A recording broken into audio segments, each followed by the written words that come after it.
कई दिनों की लगातार बारिश के बाद जमीन अच्छी सी गीली हो चुकी थी। ये देखकर किसानों के चेहरे पर खुशी की लहर थी, क्योंकि धूप निकलने के बाद कई दिन बाद किसान अपने खेतों में सब्जी लगाने की तैयारी अब कर सकते थे। नरेश भी अब बड़ा खुश था। उसके पास अपना एक छोटा सा खेत था, जिससे वो गुजारे लायक ही खेती कर पाता था। अरे माला, कहाँ हो भाई? मैं खेतों में जा रहा हूँ। सब्जी लगाने का ये बिल्कुल सही समय है। सोच रहा हूँ कि फूल गोभी के पौधे लगा देता हूँ। फसल भी जल्दी तैयार हो जाती है और दाम भी अच्छे मिल जाते हैं। जैसा तुम्हें ठीक लगे देख लो। जाते समय गोभी का पौधा खरीद ले जाऊंगा। कुछ पैसे हों तो दो। ठीक है, देती हूँ। क्या हुआ, तुम इतनी उदास क्यों लग रही हो? न ढंग से जवाब दे रही हो। थोड़ी सी जमीन पर थोड़ी सी सब्जी लगती है, वही बेचकर जो पैसे आते हैं उसी से घर चलता है। इस तरह कब तक चलता रहेगा? दोनों बच्चे अब जवान हो रहे हैं, उनके खर्चे बढ़ रहे हैं। मुझे अच्छा नहीं लगता जब वो कोई चीज मांगते हैं और हर बार मैं उन्हें कोई न कोई बहाना कर मना कर देती हूँ। सुनो जी, हमारी जिंदगी तो कट गई, लेकिन बच्चों के लिए हमें कुछ और सोचना ही पड़ेगा। कोशिश तो कर रहा हूं, और इससे ज्यादा क्या करूं। 12 महीने खेत में कुछ ना कुछ लगाकर रखने की कोशिश करता हूं, ताकि कभी खाली हाथ ना बैठना पड़े। अब क्या बताऊं, आज बच्चों की टीचर ने 500 ट्यूशन के मंगवाए थे, वो मैंने उन्हें दे दिए।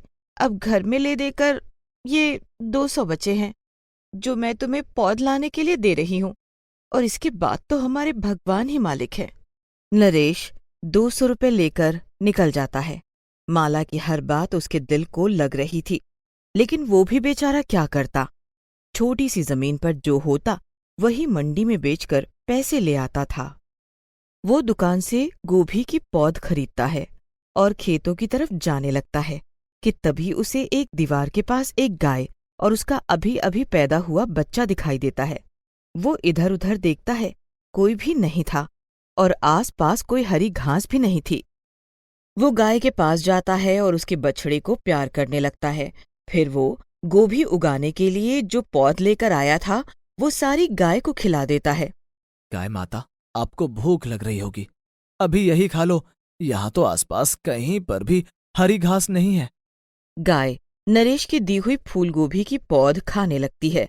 फिर नरेश गाय को एक अच्छी जगह पर खड़ा करके उसके बछड़े को उसके पास छोड़कर चला जाता है। और जब एक खेत में पहुंचता है तो अरे बाप रे, आज तो माला मुझे सुना सुना कर मार डालेगी।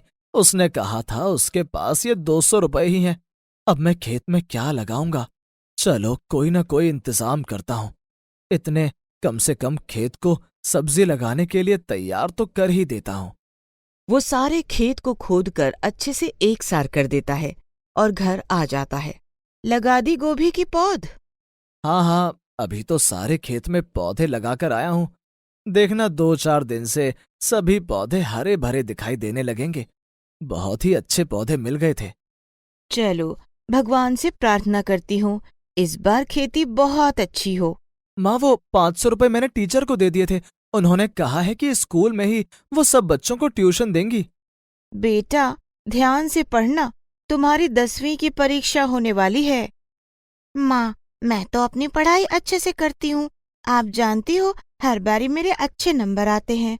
माँ, इस बार जब मेरे अच्छे नंबर आएंगे तुम मुझे मेरी पसंद का सूट दिला देना, वो जो उस दिन हमने बाजार में देखा था। उधर नरेश चुपचाप बच्चों की बातें सुनकर सर नीचे करके बैठा हुआ था, क्योंकि गोभी की पौध तो खेतों में लगी ही नहीं थी। खाना खाकर वो सब लोग सो जाते हैं। रात को नरेश को सपने में वही गाय दिखाई देती है। तुमने आज ही भूखी माँ को खाना खिलाया है, तुम कभी भूखे नहीं रहोगे नरेश। तुम्हें दुखी होने की बिल्कुल भी आवश्यकता नहीं है। जितना तुमने मुझे दिया है, भगवान तुम्हें उसका कई गुना देगा। नरेश की आंख खुल जाती है।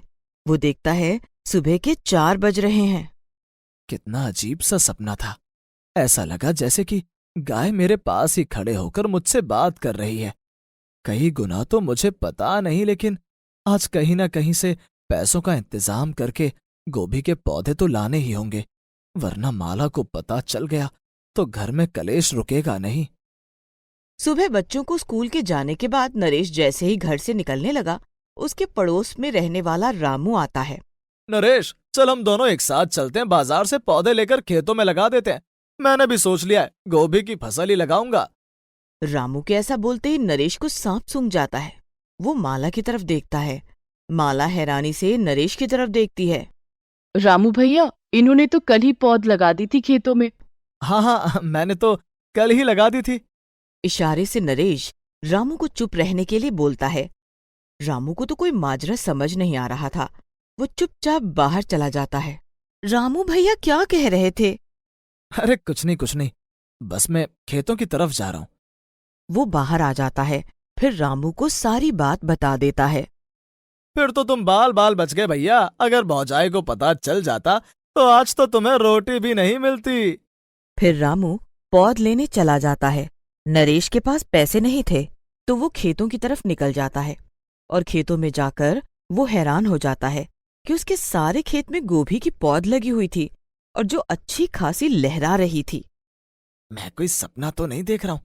मेरा खेत तो खाली था, ये गोभी के पौधे कहाँ से लग गए? ये मेरा ही खेत है ना? मुझे अपनी आंखों पर यकीन क्यों नहीं हो रहा है?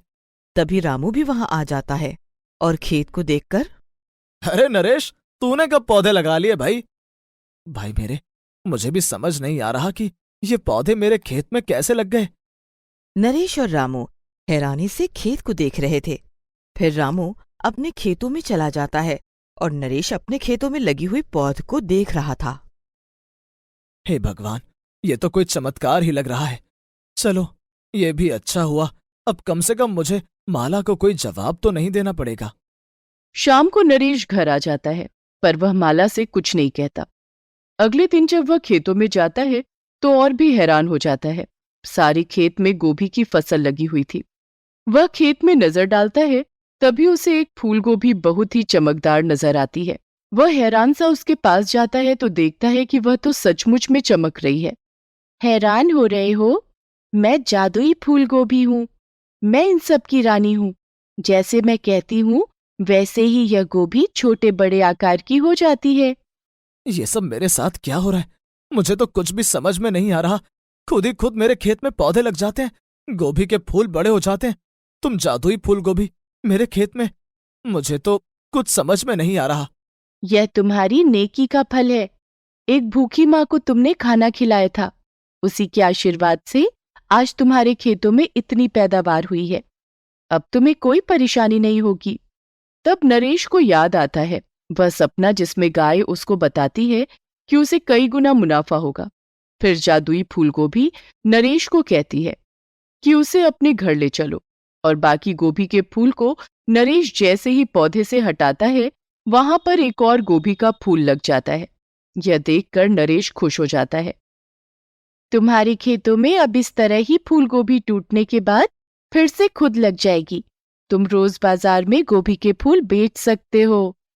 मेरे पास तो तुम्हें धन्यवाद करने के लिए शब्द ही नहीं है। मेरी तो जन्मों जन्मों की गरीबी दूर हो जाएगी। नरेश खुशी खुशी सारी गोभी के फूल मंडी में बेच देता है और उस जादुई गोभी के फूल को लेकर घर आ जाता है। अरे, इस मौसम में गोभी कहाँ से ले आए? गोभी की फसल आने में तो अभी पूरे 3 महीने पड़े हैं। तुम 3 महीने की बात कर रही हो? ये लो पकड़ो पैसे। हमारे खेतों में भरपूर गोभी लगी है। मैं आज ही उन्हें मंडी में ऊंचे दाम पर बेचकर आया हूँ, क्योंकि ये मौसम गोभी का नहीं है, इसलिए दाम भी अच्छे मिले। भांग वांग पीकर आए हो क्या? और जिसको तुम गोभी कह रही हो, तुम्हें पता है ये जादुई फूल गोभी है, और मैंने कोई भी भांग नहीं पी रखी। ये सब तो भगवान का चमत्कार है, उनका आशीर्वाद है। क्यों बेचारी को परेशान कर रहे हो? मैं बताती हूँ माला। मैं हूँ जादुई फूल गोभी और मैंने जादू से पूरे खेत में फूल गोभी की फसल तैयार कर दी है, और ये सब नरेश को उसके अच्छे कर्मों के फल की वजह से ही मिल रहा है। फिर जादुई फूल गोभी सब कुछ बता देती है। ये सुनकर माला को नरेश पर बड़ा गर्व होता है कि उसने एक भूखी माँ को खाना खिलाया। अब जादुई फूल गोभी की वजह से नरेश के घर की काया ही पलट जाती है। नरेश के पास बड़ा सा घर हो जाता है। उसके आंगन में 2-2 गाय बंध जाती है। खेतों से रोज भरपूर गोभी उतरती है और वो उन्हें मंडी में बेचकर पैसे लाता है। माला और बच्चों के पास अच्छे अच्छे कपड़े हो जाते हैं। माला के पास सुंदर गहने हो जाते हैं अब नरेश और उसके परिवार को किसी भी प्रकार की कोई चिंता या दुख नहीं था। एक दिन रामू घर आता है तो नरेश भैया, तुम्हारी किस्मत तो बदल गई, लेकिन मेरी किस्मत वैसी की वैसी ही है। तुम्हें पता है, मेरे खेतों में कीड़ा लग गया है और मेरी सारी फसल खराब हो गई है। मैं तो बहुत परेशान हूँ भैया। तू कैसी बातें कर रहा है रामू? तू और मैं तो बचपन से दोस्त हैं और सगे भाइयों से भी अच्छा रिश्ता है हम दोनों के बीच में। तुम इतना दुखी मत हो। कल सुबह की सारी फूलगोभी तुम ले जाना और मंडी में बेच देना, और जो पैसे मिले उससे अपना काम चलाना। नरेश कुछ पैसे रामू को भी दे देता है।